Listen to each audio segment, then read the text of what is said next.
potong rambut. Kalau makanan kan mungkin bisa masak di rumah gitu ya. Tapi kalau jasa kan mau nggak mau saya harus ke tukang cukur ini. Begitu. Nah, saat itu mungkin tukang cukur mungkin masih banyak, tapi barbershop nggak ada. Barbershop di Gresik masih jarang. Kita Kali kedua di Gresik. iya Kedua di Gresik. saat itu. Nah, saat Akhirnya itu ya. oke. Karena kan kalau usaha terlalu dipikirkan nanti nggak jadi. Nanti Akhirnya oke, kita pertama apa yang perlu disiapkan langsung kita jalan. Gak usah mikir yang aneh-aneh. Alhamdulillah lah.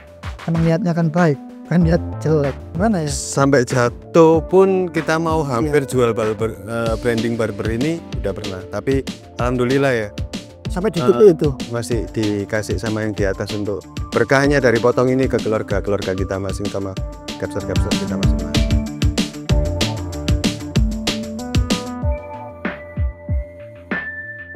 Nama saya Lucky, Mas. Perkenalkan, nama saya Mas Laudri. Bisnisnya bergerak di bidang barbershop. Barbershop ini semenjak tahun 2016 sampai sekarang alhamdulillah. Kalau saya nih ya, kalau dari awal mulanya memang kita itu sebenarnya lihat peluang sih. Kita potong rambut, terus dia juga awalnya di sepak bola kan, di Bali United, dia di endorse sama barber di Bali. Terus makanya dia cerita ke aku waktu pulang ke Gresik, cerita bisnis barber ini, gak tahu ya, langsung iya. Jadi itu nggak pakai pikir lama, ayo bikin ayo. Soalnya mikirnya saat itu, oh iya jasa kan pasti butuh terus nih, orang pasti butuh potong rambut. Kalau makanan kan mungkin bisa masak di rumah gitu ya. Tapi kalau jasa kan mau nggak mau saya harus ke tukang cukur ini. Begitu. Nah, saat itu mungkin tukang cukur mungkin masih banyak, tapi barbershop nggak ada. Barbershop di Gresik masih jarang. Kita kali kedua di Gresik. Iya, kedua di Gresik. Saat itu. Nah, saat akhirnya itu ya. Oke, kita mulai persiapkan hal-hal yang perlu dipersiapkan. Akhirnya alhamdulillah lah. Karena kan kalau usaha terlalu dipikirkan nanti nggak jadi. Nanti akhirnya oke, kita pertama apa yang perlu disiapkan langsung kita jalan. Gak usah mikir yang aneh-aneh. Alhamdulillah lah. Emang niatnya kan baik, kan niat jelek. Nah, kalau untuk pemain bola ini sih ya kebetulan saya dulu pemain bola, mantan pemain bola, terus sekarang sudah enggak karena ya alhamdulillah saya dapat pekerjaan diterima di BUMD. Akhirnya saya pulang ke Gresik. Nah, mungkin saya dulu dikenal sama orang, relasinya mungkin kurang lebih ya kenal lah sama main. Jadi akhirnya kalau ada yang main di sini atau yang kenal di sini, saya minta tolong untuk ayo ke barber saya, ayo saling membantu juga lah. Kita kasih servis yang oke, dia juga ngasih kita servis yang oke kayak gitu feedback lah. Kebetulan aja. Kalau untuk barbershop ini kita di potong rambut, perming, terus treatment hair color, terus sama kita ya jual beli pomade itu kayak gitu aja. Vitamin rambut. Keunggulan kita mungkin kultur di dalam sini ya, kita kekeluargaan aja, dan cara servis ke customer kita aja yang kita utamakan ya, customer kita, penawaran, edukasi ke konsumen, rambut seperti apa yang dipinginkan konsumen ini ya, gitu aja sih Mas. Nggak tahu ya kalau barber-barbernya, mungkin kalau kita kekeluargaannya mungkin oke.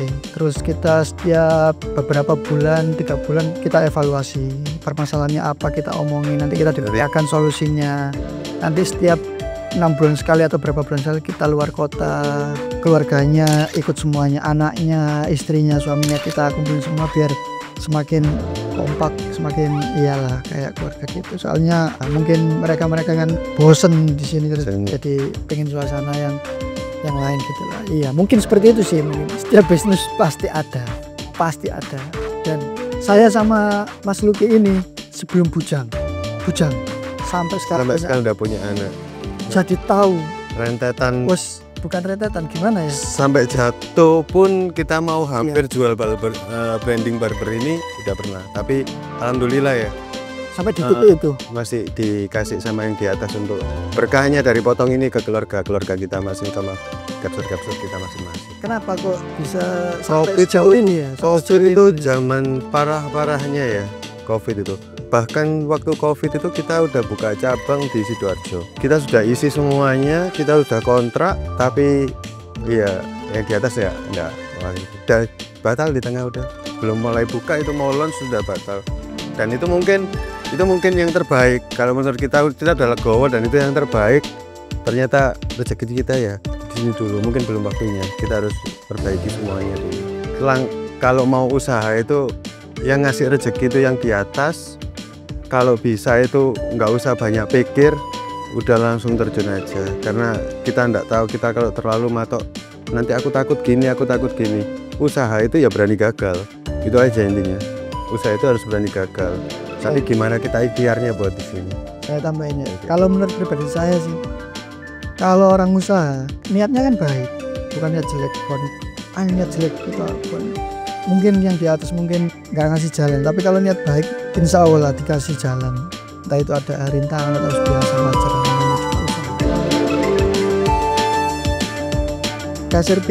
Kasir pintar kita alhamdulillah udah berjalan 3 tahun.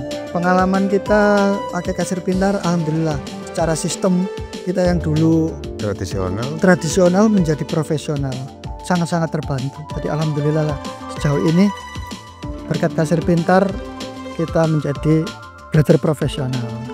Harapan terbesarnya tetap konsisten, jadi pionir di Gresik. Terus yang utama sih aku sama si Rodri sih memang pengen buka cabang. Bismillah bisa, dan tetap bisa jadi lapangan kerja buat semua di sini.